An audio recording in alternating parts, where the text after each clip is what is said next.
Isang mapagpalang araw ng Sabado guys. Hapon ng Sabado 4:30. Ayan guys. So naghahabol po tayo ng oras kasi kanina andun ako na nagpapatubig kasama ko si Pidnap saka si Tatang. Pero ngayon at andito po tayo na inaasikaso itong pag-harvest natin ng munti nating gulayan dito sa tanim natin na sili guys. At ito harvest pa rin ako kasi ayan po yung bunga niya guys. Awa ng Diyos ito po kasi pinatubigan natin ng isang araw. I think mga na po napatubigan to ng mga more or less 4 days, 3 to 4 days na po. Ito na po, lumaki na yung mga bunga niya, kumaba na rin. At guys, at samahan nyo ako sa pagpipitas. Yun lang, masakit sa likod. Malilit pa kasi itong sili natin, pero awan ng Diyos is namumunga na rin. Ito po yung binili natin sa nirefer ni Brad JP, si Boss Christopher. Ito po, ang variety ng sili na to is Django East West. Okay guys, so pitas po tayo. I-video ko lang konti kasi mamaya magkahabol tayo. Mahirapan po tayo na isang kamay lang ang magpitas kasi alam nyo guys, mag-isa lang kasi ako ngayon. May ginagawa po si Tatang dun, nagpapatubig. Salitan kami kasi walang gagawa dito. Galing din ako kaninang nagpitas ng munti nating gulayan na gulay na upo dun sa may akasya. So ngayon po hinahabol natin 4:30 na. Mabilis po maggabi ngayon. Ayan guys, so kunting lang tayo guys video dahil mahirapan tayo. Sabi ko nga kanina, mahirapan tayo na tapusin ito pagka isa lang yung kamay na gamit natin.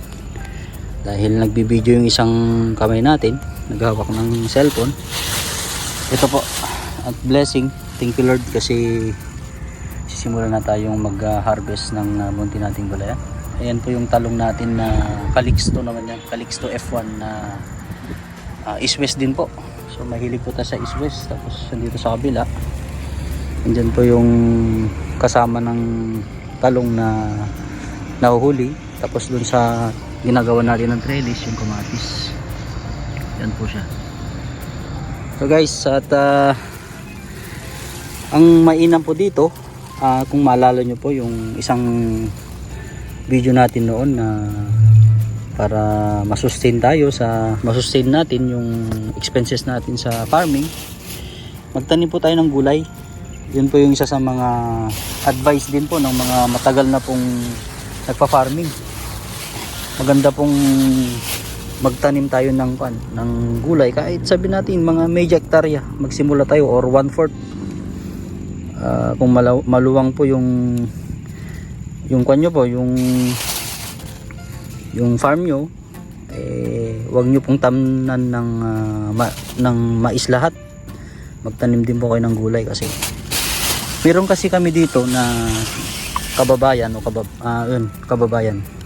na mahilig magtanim ng gulay. Maluwang yung farm niya, pero sabi nung nakwento niya kay father ko, yung napapagbentahan niya ng gulay, yung sili na condor kasi yun, yung variety na tanim niya, nasusustain niya yung napoprovide niya yung pang expenses niya sa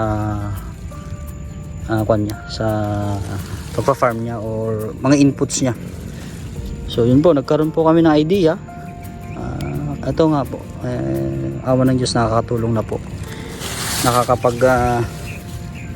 Nakakabili tayo ng halimbawa yung yung abono, fertilizer or yung insecticide, pang spray, pang bili ng butil, pang expenses manpower. Nakakatulong po unti-unti kasi nagsisimula pa lang po kasi na magbunga itong munti nating gulayan. So yun po, so yun lang po. I hope kung nagbabalak ka na maggulay, gawin mo na po.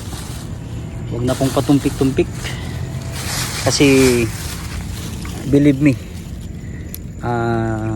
makakatulong po talaga sa inputs natin sa farming. And guys, so hanggang dito muna at tapusin ko lang muna kasi hopefully makapagpitas din ako ng talong. So guys, maraming salamat po. God bless po. Mabuhay tayo lahat, mga ka-agri, mga ka-prepper, mga ka-farmer, mga kagulay, mga ka-mais.